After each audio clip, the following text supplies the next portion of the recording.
Hello दोस्तों, मैं स्वागत करती हूँ आप सभी का अपने यूट्यूब चैनल ब्रिलियंट एकेडमी पे। तो दोस्तों, आज हमारा सेकंड क्लास है पॉलिटी का और काफ़ी लेट हो मतलब कई दिनों के बाद हमारा क्लास शुरू हो रहा है। किसी वजह से लेट हो गया था दोस्तों, तो इसके लिए सॉरी। अब आज के बाद हमारा क्लास जो होगा वो रेगुलर होगा, ठीक है। तो पॉलिटी का हमारा सेकंड क्लास है और हम अपने सेकंड क्लास में पढ़ेंगे भारतीय संविधान की ऐतिहासिक पृष्ठभूमि, ठीक है। यानी भारतीय संविधान का विकास कैसे हुआ उसके विषय में आज हम अध्ययन करेंगे, ठीक है। तो दोस्तों आते हैं, हम सबसे पहले पढ़ते हैं 1600 ईस्वी का ब्रिटिश ईस्ट इंडिया कंपनी। 1600 ईस्वी में ब्रिटिश ईस्ट इंडिया कंपनी जब भारत में व्यापार करने आई थी, उस समय भारत पर मुगल वंशीय शासक जहांगीर का शासनकाल चल रहा था, ठीक है। तो जब British east India company Bharat में व्यापार करने आई थी, उससे पहले कई कंपनियां, विदेशी कंपनियां भारत में व्यापार कर रही थी, ठीक है। जैसे पुर्तगाली, डच, फ्रांसीसी, ठीक है। ये कंपनियां काफ़ी लंबे समय से भारत में व्यापार कर रही थी। जैसे ही ईस्ट इंडिया कंपनी आई तो ये ईस्ट इंडिया कंपनी का विरोध करने लगे, ठीक है। और इसे युद्ध करते थे और इन्हें भगाने का भरसक प्रयत्न करते थे, ठीक है।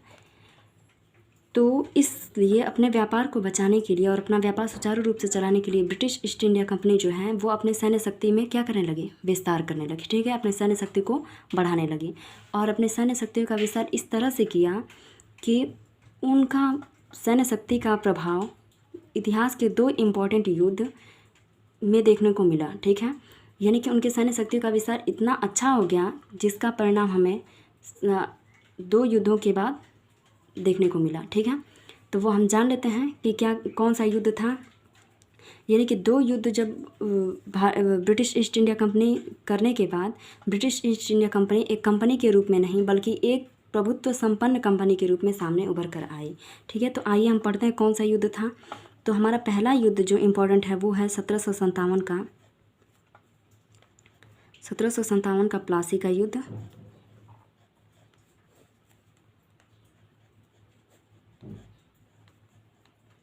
ठीक है। और दूसरा हमारा है 1764 का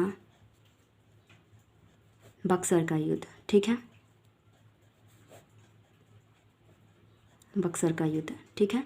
यानी कि ये दो इम्पॉर्टेंट युद्ध थे। इन दोनों युद्धों के बाद हमें जो ब्रिटिश ईस्ट इंडिया कंपनी है वो एक प्रभुत्व संपन्न कंपनी के रूप में क्या आई, सामने आई उभर कर, ठीक है। इन दोनों युद्धों के बाद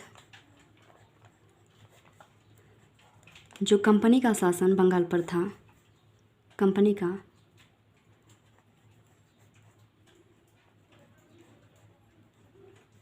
का बंगाल पर शासन कायम हो गया, ठीक है।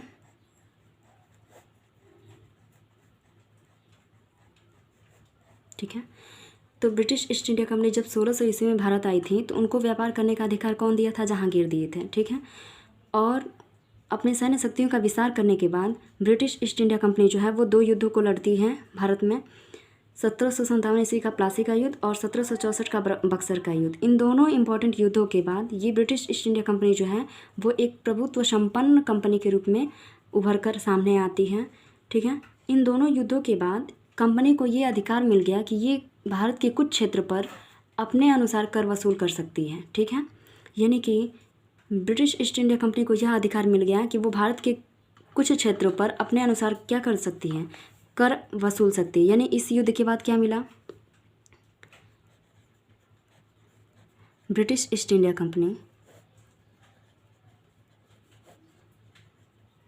कंपनी को यह अधिकार मिल गया,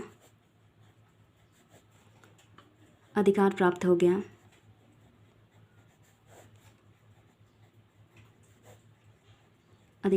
गया कि वह भारत में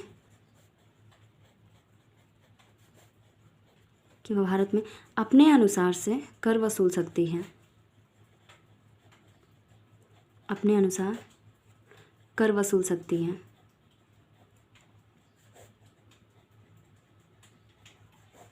ठीक है। तो ये इन्हें अधिकार मिल गया था कि भारत के कुछ हिस्से पर ब्रिटिश ईस्ट इंडिया कंपनी अपने अनुसार से कर वसूलेगी, ठीक है। तो चूंकि जब British east India company Bharat में व्यापार करने आई थी तो ब्रिटिश सरकार जो है उससे एक अधिनियम पास करा के आई थी और उसमें यह पारित किया गया था, यह तय किया गया था कि British east India company Bharat में व्यापार करेगी, उससे जो उसे मुनाफा होगा उसे टैक्स के रूप में ब्रिटिश संसद को देगी, ठीक है। तो जब इसे ये अधिकार प्राप्त हुआ कि वो अपने अनुसार कर वसूल सकती है, तो इस तरह से क्या हुआ, कंपनी में भ्रष्टाचार बढ़ने लगा। ठीक है, जो उसके निज वो कर्मचारी थे, व्यापारी कंपनी के जो कर्मचारी थे, वो अपना निजी क्या करने निजी कार्य करने लगे। ठीक है, अपना निजी उद्योग बढ़ाने लगे, और इस तरह से कंपनी क्या हुई, जितना मतलब कंपनी को उतना मुनाफा नहीं हुआ जितना कि पहले हुआ करती थी। ठीक है, ठीक, इस तरह इन सभी यानी कि कंपनी घाटे में चलने लगी, और उनके कर्मचारियों में क्या होने लगा, भ्रष्टाचार पनपने लगा। वो अपने सैन्य शक्तियों का विस्तार करने लगे और उनका दुरुपयोग करने लगे। ठीक है, इन सभी चीज़ों को देखते हुए जो ब्रिटिश संसद थी वो क्या हुई, उसको भी ऐसा लगने लगा कि कहीं ये कंपनी इतना विशाल रूप ना ले ले कि ब्रिटिश संसद को भी क्या करना पड़े, इसका नुकसान भुगतना पड़े। ठीक है, इसलिए ब्रिटिश संसद जो है इसकी जो सारी कार्यभार का डोर था वो अपने हाथों में ले लिया। ठीक है, यानी कि अप्रत्यक्ष रूप से जो ब्रिटिश संसद थी इसके बागडोर को अपने हाथों में ले लिया। ठीक है, तो इस तरह से क्या हुआ, इस तरह जब कंपनी घाटे में चलने लगी उसके बाद से इस तरह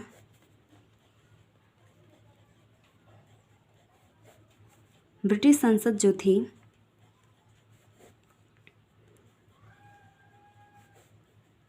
कई एक्ट पारित करने लगी। ठीक है, कई एक्ट पारित किए जो भारतीय संविधान के लिए नींव का कार्य करी। ठीक है,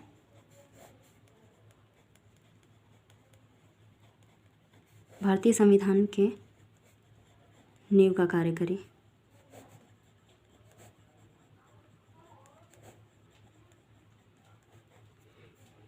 ठीक है, और ब्रिटिश संसद कई एक्ट पारित किए जो भारतीय संविधान की नींव का कार्य की। ठीक है, यानी कि कंपनी को नियंत्रित करने के लिए ये एक्ट किस लिए लाया गया था, कंपनी को नियंत्रित करने के लिए। ठीक है, कंपनी को नियंत्रित करने के लिए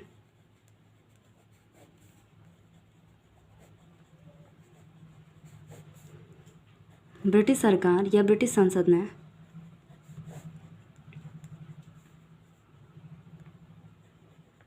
ब्रिटिश सरकार ने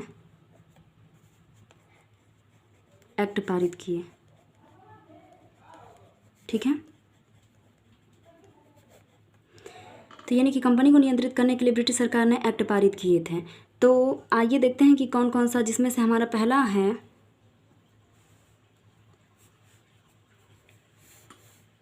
तो देखिए इसमें क्या होगा, कंपनी को नियंत्रित करने के लिए आते हैं, पहला एक्ट हम देखते हैं। सबसे पहला तो पहला एक्ट हमारा है 1773 का रेगुलेटिंग एक्ट। ठीक है, 1773 का रेगुलेटिंग एक्ट। ठीक है, 1773 का रेगुलेटिंग एक्ट। तो दोस्तों देखिए इसका नाम रेगुलेटिंग एक्ट क्यों पड़ा, देखिए इसका नाम एक और है, इसे हम नॉर्थ इंडिया एक्ट भी कहते हैं। ठीक है, नॉर्थ इंडिया एक्ट के नाम से भी इसे जाना जाता है, नॉर्थ इंडिया एक्ट। ठीक, तो देखिए दोस्तों इसका रेगुलेटिंग नाम क्यों पड़ा, यानी कि एक्ट का मतलब कि अधिनियम पारित करना, और रेगुलेटिंग का मतलब कि कंपनी को नियंत्रित करने के लिए लाया गया था। यानी कि ब्रिटिश संसद जो है वो रेगुलेट कर रही थी किसको, कंपनी को, इसलिए इस एक्ट का नाम क्या रखा गया, रेगुलेटिंग एक्ट। इसे नॉर्थ इंडिया एक्ट भी कहा जाता है। उस समय जो ब्रिटिश संसद के जो राजा हुआ करते थे, लॉर्ड नॉर्थ थे, उन्हीं के नाम पर क्या हुआ, वही एक्ट पारित किए थे, उन्हीं के नाम पर इस एक्ट का नाम क्या पड़ा, नॉर्थ इंडिया एक्ट। तो आइए जानते हैं क्या कुछ था। तो देखिए दोस्तों, हम उन्हीं एक्टों को, वैसे तो ब्रिटिश संसद ने कई एक्ट पारित किए थे, यानी बहुत सारे एक्ट लाए थे, लेकिन उनमें से हम सिर्फ उन्हीं एक्ट को पढ़ेंगे जिनको प्रत्यक्ष रूप से हमारे संविधान में क्या किया गया है, लिया गया है। ठीक है, तो 1773 का रेगुलेटिंग एक्ट, इसका हमारे संविधान में यानी भारतीय संविधान में महत्वपूर्ण योगदान है। आइए हम देखते हैं कि क्या क्या उस समय रेगुलेटिंग एक्ट के विशेषताएं थी और किन चीज़ों को प्रत्यक्ष रूप से हमारे संविधान में लिया गया है। ठीक है, तो यहाँ पे हम सबसे पहले लिखेंगे कि कंपनी को नियंत्रित करने के लिए कंपनी को नियंत्रित करने के लिए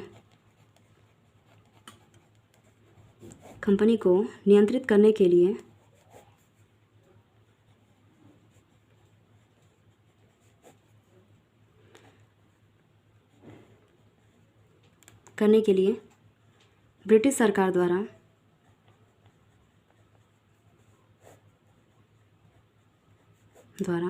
उठाया गया यह पहला कानून था।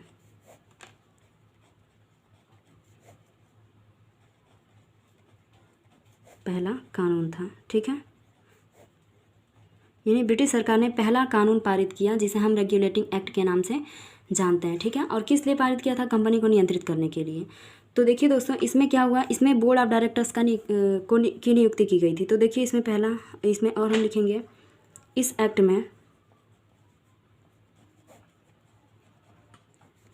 में 2 प्रावधान शामिल थे, ठीक है।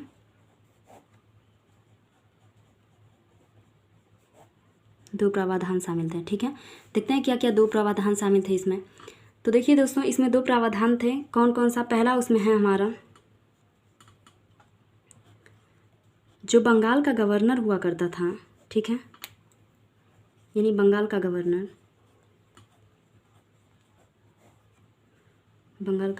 पद को अब बंगाल का गवर्नर जनरल कहा जाने लगा, ठीक है। को बंगाल का गवर्नर जनरल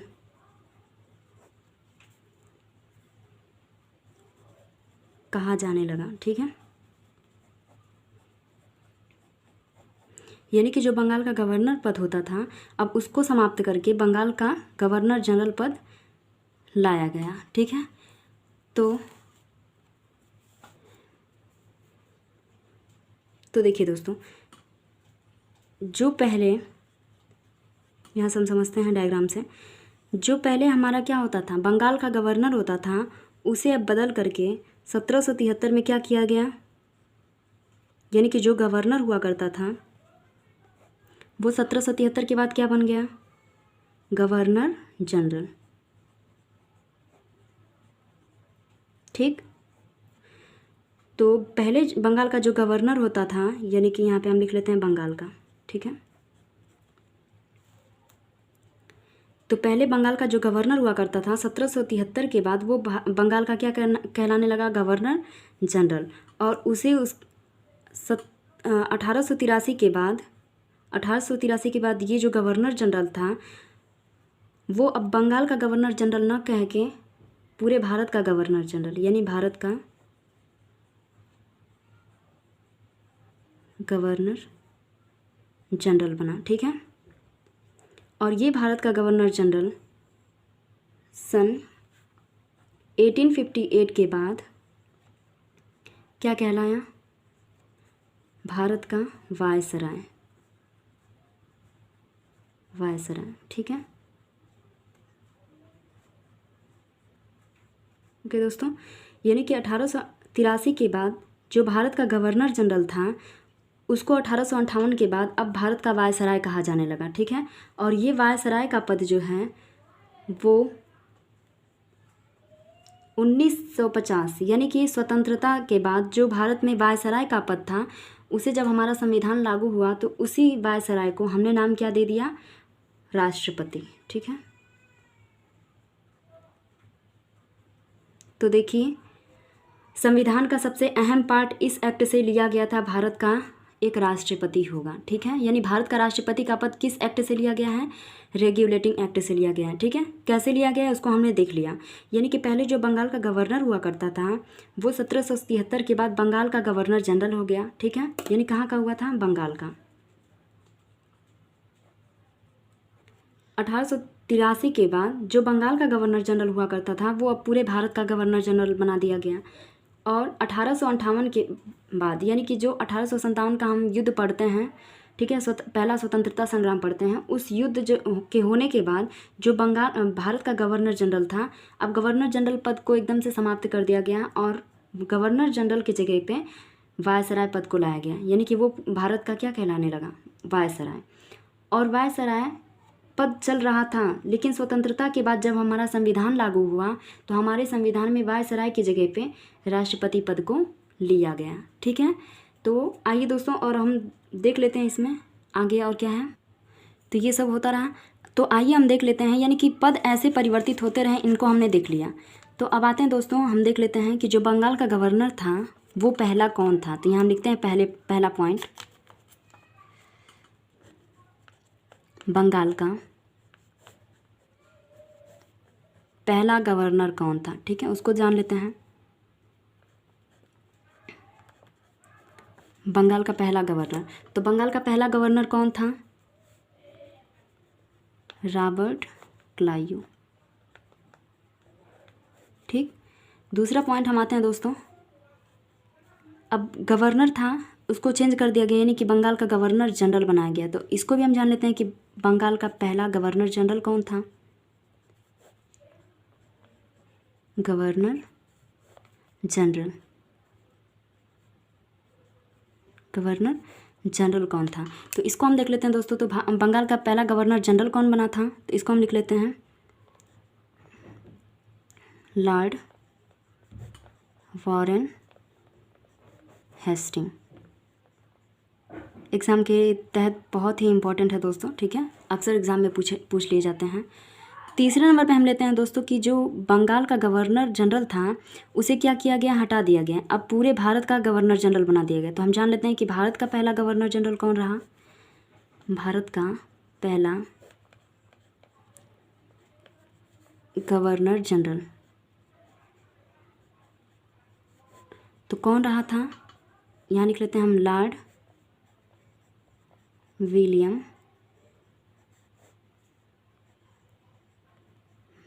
बेंटिंग। ठीक है, लॉर्ड विलियम बेंटिंग भारत के पहले गवर्नर जनरल हैं।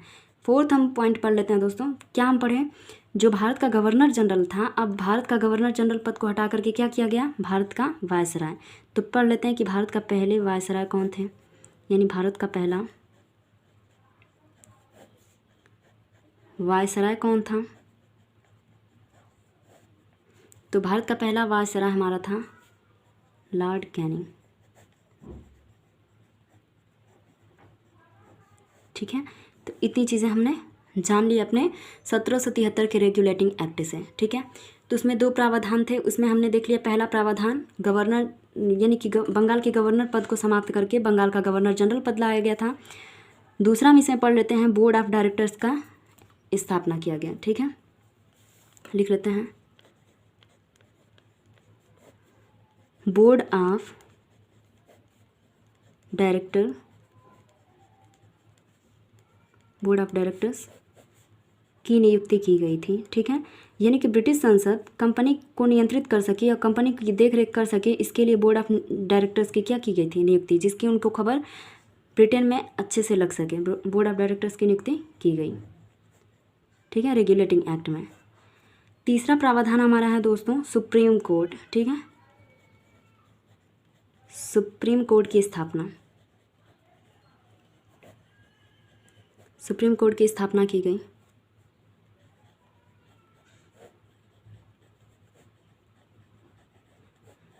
तो देखते हैं सुप्रीम कोर्ट की स्थापना, यानी कि 1774 में, 1774 ईस्वी में कलकत्ता में एक सुप्रीम कोर्ट बनाया गया। ठीक है, कलकत्ता में एक सुप्रीम कोर्ट बनाया गया, एक सुप्रीम कोर्ट बनाया गया। ठीक है, तो देखिए दोस्तों, पहले क्या होता था? भारत में राजशाही शासन था। ठीक है, यानी कि न्याय अन्याय जिसका उसका सारे का फैसला कौन सुनाता था? राजा सुनाता था। लेकिन 1774 में ब्रिटिश संसद के द्वारा, यानी कि कंपनी के नियंत्रण के लिए, यानी कि कंपनी के कोई कर्मचारी हों या जिस क्षेत्र में कंपनी कार्य कर रही है वहाँ के लोगों का अगर कोई मसला उत्पन्न हुआ है तो उन पर निर्णय लेने के लिए एक सुप्रीम कोर्ट की स्थापना की गई। यानी कि एक ऐसा कोर्ट बनाया गया जिसमें सुनवाई की जा सके। ठीक है, न्याय और अन्याय का फैसला किया जा सके। ठीक है, तो देखिए इसको भी प्रत्यक्ष रूप से हमारे संविधान में लिया गया। यानी कि इसके बाद हमारे यानी कि यहाँ के लोगों को यह पता चला कि हाँ, एक लिखित कानून और एक निष्पक्ष न्याय के लिए एक कोर्ट भी बनाया जा सकता है, जिसको हमने क्या नाम दिया? Supreme court. ठीक है, तो इसको भी हमने प्रत्यक्ष रूप से अपने संविधान में लिया है। ठीक है, यानी कि लिखित कानून, यहाँ लिख लीजिएगा, यहाँ से लिखित कानून तथा निष्पक्ष न्याय, किसी के पक्ष में नहीं। ठीक है, निष्पक्ष न्याय की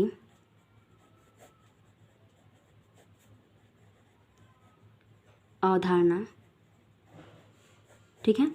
लिखित कानून तथा निष्पक्ष न्याय की अवधारणा भारतीय संविधान में प्रत्यक्ष रूप से क्या की गई थी, ली गई थी। भारतीय संविधान में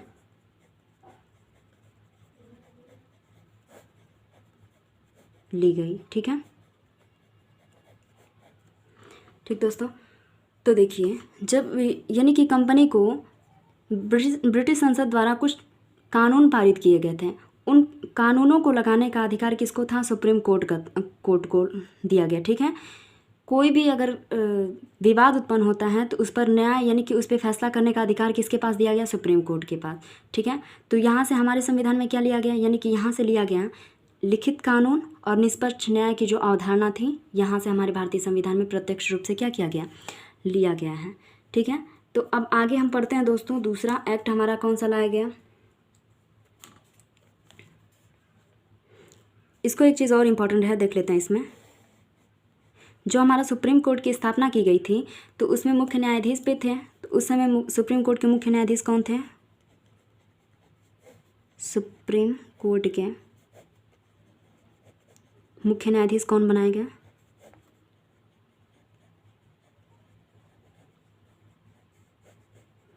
सुप्रीम कोर्ट के मुख्य न्यायाधीश उस समय कौन थे, सर एलिजा एम्पे, ठीक है। इसको भी याद रखिएगा, सर एलिजा एम्पे, ठीक है। तो वह दोस्तों, अब हम चलते हैं नेक्स्ट वाला। नेक्स्ट हमारा है कौन सा एक्ट है, दूसरा एक्ट हमारा है, देखिए दोस्तों, 1773 का रेगुलेटिंग एक्ट आया था। इसके बाद हमारा 1700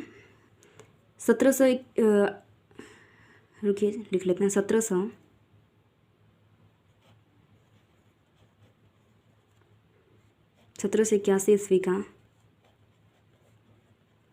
पिट्स इंडिया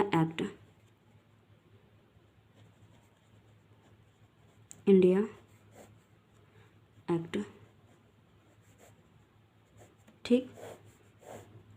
तो देखिए दोस्तों, 1773 के बाद हमारा 1781 में एक और एक्ट आया था, जिसे हम एक्ट ऑफ सेटलमेंट के नाम से जानते हैं। तो एक्ट ऑफ सेटलमेंट को क्यों लिया गया था, सिर्फ इसीलिए कि जो 1773 का रेगुलेटिंग एक्ट आया है, उनकी जो जो कमियां हैं उस कमियों को दूर करने के लिए एक्ट ऑफ सेटलमेंट 1781 में लाया गया था। चूँकि उससे हमारे संविधान में कोई प्रत्यक्ष रूप से कोई योगदान नहीं है, इसलिए हम उसका अध्ययन नहीं करेंगे। नेक्स्ट आते हैं हम दूसरा वाला एक्ट पढ़ेंगे, 1784 का पिट्स इंडिया एक्ट। इससे भी हमारे भारतीय संविधान में प्रत्यक्ष रूप से महत्वपूर्ण योगदान रहा है। देखते हैं क्या क्या है। तो देखिए दोस्तों, इससे क्या क्या किया गया था।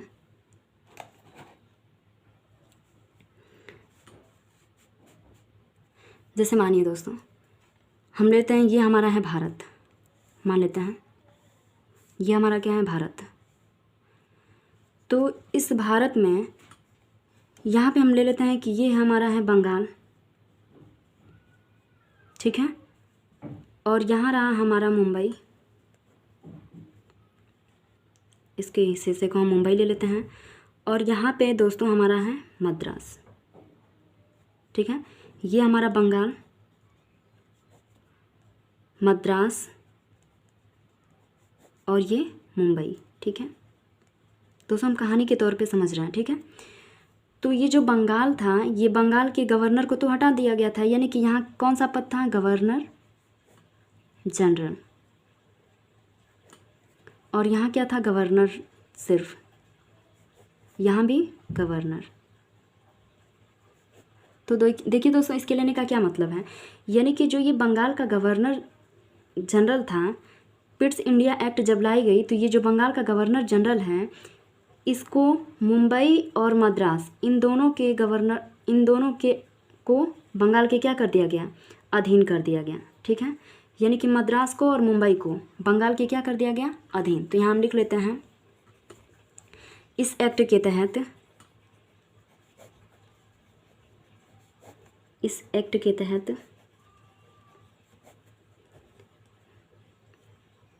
जो बम्बई है, बम्बई तथा मद्रास को बंगाल के अधीन कर दिया गया, अधीन कर दिया गया। ठीक है, तो देखिए इसमें जो हमारा बंगाल था, यानी कि बंगाल का गवर्नर जनरल जो था, उसके अधीन किसको किया गया? मद्रास के गवर्नर और मुंबई के गवर्नर, यानी इन दोनों गवर्नरों को बंगाल के गवर्नर जनरल के अधीन कर दिया गया। ठीक है, तो चूंकि बंगाल ही बहुत बड़ा क्षेत्र था और 2 क्षेत्र और उसको दे दिए गए, तो क्या हो गया? एक विशालकाय क्षेत्र बन गया और एक गवर्नर को इन सभी चीज़ों पर नियंत्रण करना मुश्किल हो गया था। ठीक है, तो देखिए इससे पहले छोड़िए, देखिए इससे इंपॉर्टेंट चीज़ क्या लिया गया। तो देखिए जैसे ये जो 2 क्षेत्र हैं वो किसके अंडर में चले गए? बंगाल के, यानी कि बंगाल जो है वो सेंट्रल लेवल पे कार्य करने लगा। और तो जैसे हमारे भारतीय संविधान में इससे ये पता चला कि एक ऐसा भी शासन व्यवस्था चला जा सकता है ताकि एक सेंट्रल में काम करें, ठीक है, एक केंद्र में हो, और उसका जो नियंत्रण है वो उसके आसपास के क्या रहे? राज्यों पर है, यानी क्षेत्रों पर रहे। ठीक है, जैसे तो उसी से हमारे संविधान में लिया गया कि केंद्र होगा जिसका नियंत्रण उसके आसपास के या उसके राज्यों पर उसका नियंत्रण होगा। ठीक है, केंद्र होगा और उसका नियंत्रण उसके राज्यों पर होगा। कहाँ से लिया गया है? पिट्स इंडिया एक्ट से। तो आइए दोस्तों,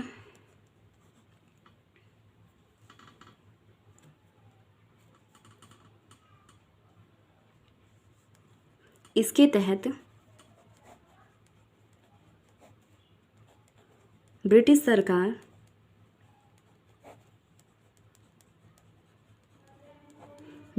ने कंपनी से, ठीक है, इसके तहत ब्रिटिश सरकार ने कंपनी से व्यापारिक और प्रशासनिक, ठीक है, यानी कि जो व्यापारिक और राजनीतिक कार्य थे उनको अलग कर दिया। कंपनी से व्यापारिक तथा प्रशासनिक, ठीक है, एक तरह से क्या है? राजनीतिक प्रशासनिक कार्यों को अलग कर दिया गया। ठीक है,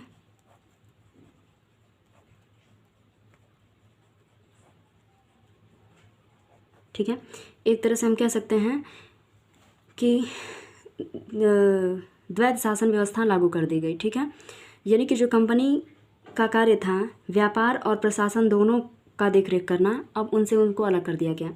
ठीक है, यानी कि व्यापार का कार्य सिर्फ कंपनी करेगी और जो प्रशासनिक कार्य रहेगा वो ब्रिटिश संसद या ब्रिटिश सरकार अपने तरीके से करेगी। ठीक है, यानी कि व्यापारिक कार्य कंपनी करेगी और प्रशासनिक कार्य ब्रिटिश संसद के अनुसार चलेगा। ठीक है, ठीक है, तो उनके दोनों कार्यों को अलग कर दिया गया था। उसके तहत जो हमारा व्यापारिक कार्य है,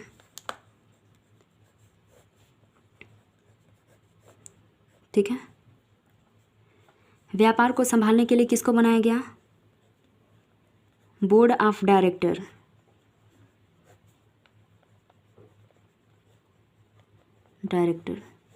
बोर्ड ऑफ डायरेक्टर। और जो प्रशासनिक कार्य हैं, प्रशासनिक कार्य को कौन करेगा? Board of control.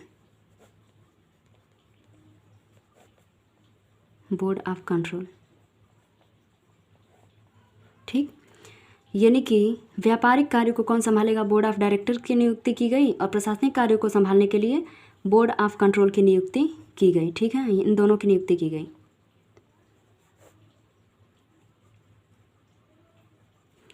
तो देखिए बोर्ड ऑफ डायरेक्टर, यानी कि इसको हम शॉर्टकट में BOD के नाम से भी कहेंगे और इसको बोर्ड ऑफ कंट्रोल, ठीक है, BOC। व्यापारिक कार्य को कौन संभालेगा? Board of director. और प्रशासनिक कार्य को कौन संभालेगा? Board of control. ठीक है, अब अगला आते हैं हम दोस्तों, अगला एक्ट पढ़ते हैं।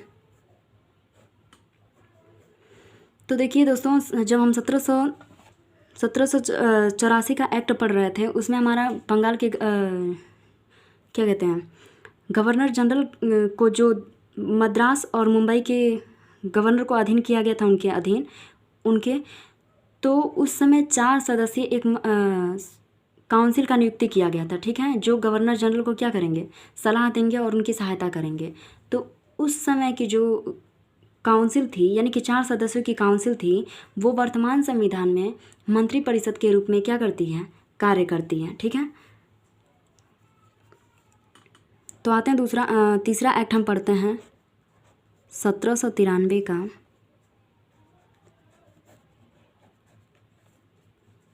चार्टर अधिनियम। तो देखिए दोस्तों, अभी तक हम एक्ट पढ़ते आ रहे थे, अब हम चार्टर अधिनियम। चार्टर का मतलब होता है अधिकार पत्र। ठीक है, अधिकार पत्र। तो देखते हैं दोस्तों इसमें क्या किया गया था।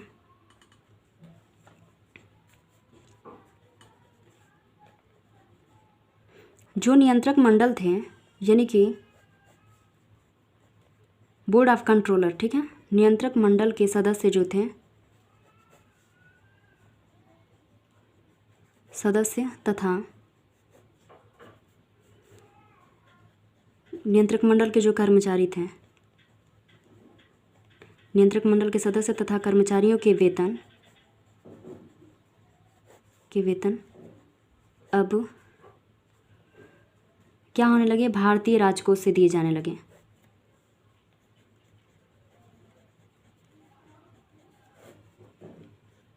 भारतीय राजकोष से दिए जाने लगे। ठीक है, उनका मानना था कि बोर्ड ऑफ कंट्रोलर इंडिया में काम कर रही है, तो उनका वेतन भी कहाँ से दिया जाना चाहिए, इंडिया से ही देना चाहिए। यानी कि इंडिया के लिए काम कर रहे हैं तो उनका वेतन भी कहाँ से होना चाहिए, इंडिया से होना चाहिए। जो कि बात तो क्या था, एकदम गलत था। वो तो अपने फ़ायदे के लिए कर रहे थे, लेकिन इसमें यही प्रावधान था, यानी कि नियंत्रक मंडल के जो सदस्य थे और उनके जो कर्मचारी थे, उनके वेतन भारतीय राजकोष से दिए जाने लगे। तो इससे क्या हुआ, धन निर्गमन की अवधारणा शुरू हो गई, यानी कि धन का निर्गमन होने लगा।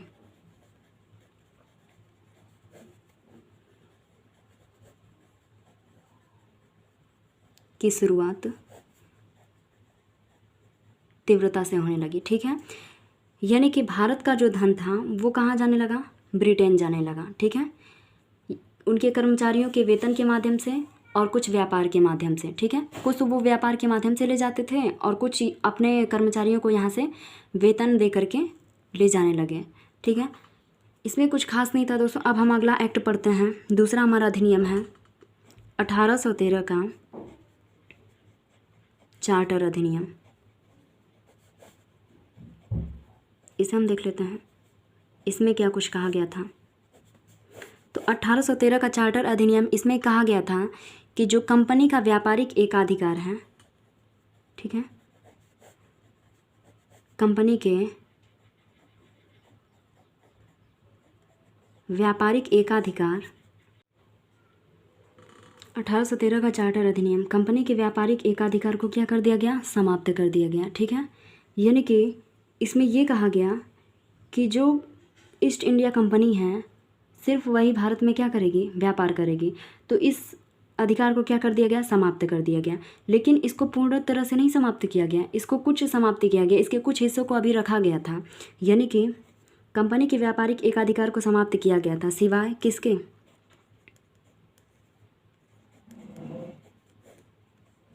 सिवाय चीन व पूर्वी देशों के साथ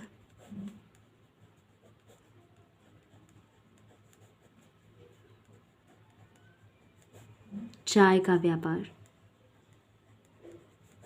ठीक है, यानी कि कंपनी का व्यापारिक एकाधिकार को समाप्त कर दिया गया था, लेकिन चीन और पूर्वी देशों पर चाय का व्यापार सिर्फ कौन कर सकता था, ब्रिटिश ईस्ट इंडिया कंपनी। इसको समाप्त नहीं किया गया था। इसको क्या किया गया था, 20 वर्षों के लिए और बढ़ा दिया गया। 20 वर्षों के लिए जो हमारी ईस्ट इंडिया कंपनी आई थी, EIC, ठीक है, 20 वर्षों के लिए ईस्ट इंडिया कंपनी के एकाधिकार को और बढ़ा दिया गया।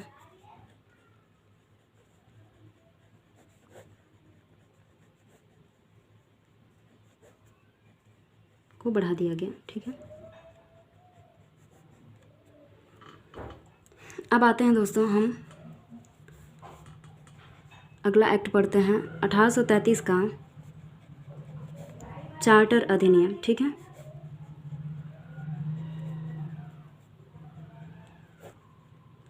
इसमें देखते हैं क्या कुछ खास है।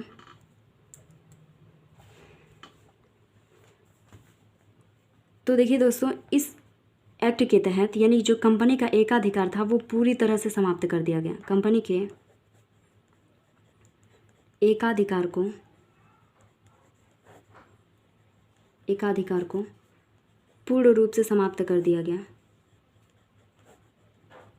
पूर्ण रूप से समाप्त कर दिया गया।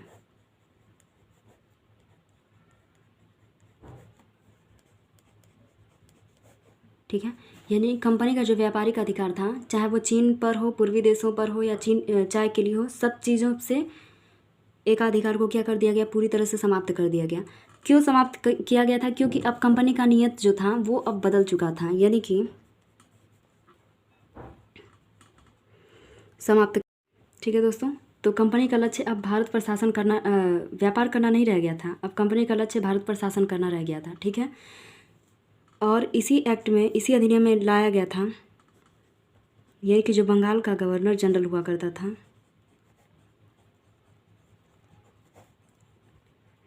बंगाल का गवर्नर जनरल अब भारत का गवर्नर जनरल कहा जाने लगा।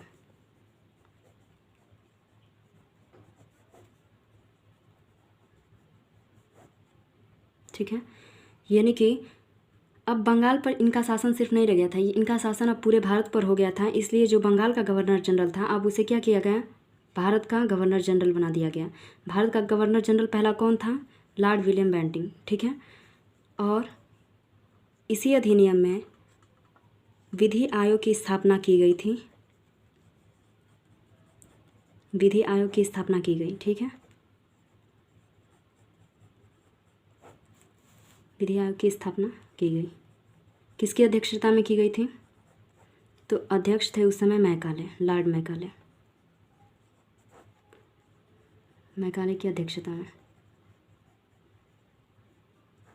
ठीक, यानी कि विधि कानून आयोग का स्थापना किया गया था लॉर्ड मैकाले की अध्यक्षता में।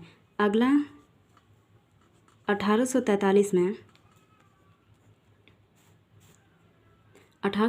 में भारत में जो दास प्रथा का प्रावधान था, भारत में 1843 में दास प्रथा जो भारत में क्या कई वर्षों से चला आ रहा था, उसका क्या कर दिया गया, समाप्त कर दिया गया। दास प्रथा का अंत कर दिया गया। तो देखिए दोस्तों, इस अधिनियम से भी हमारे संविधान में कई चीज़ें ली गई थी। तो इस अधिनियम से हमारे संविधान में ये लिया गया कि यानी कि सभी कोई मतलब कि सभी एक समान है। ठीक है, सभी नागरिक एक समान है, कोई छोटा या बड़ा नहीं। यानी कि किसी भी कार्य को करने के लिए धर्म, जाति, रंग, रूप या लिंग कोई मायने नहीं रखता है, सभी कार्यों को सब लोग कर सकते हैं। ठीक है, और जो दास प्रथा का प्रचलन था उसको भी क्या कर दिया गया, समाप्त कर दिया गया। ठीक है, तो दोस्तों आज के लिए इतना ही, और आगे का क्लास हम अपने कल की वीडियो में पढ़ेंगे। ठीक है, तो आज के लिए इतना, धन्यवाद।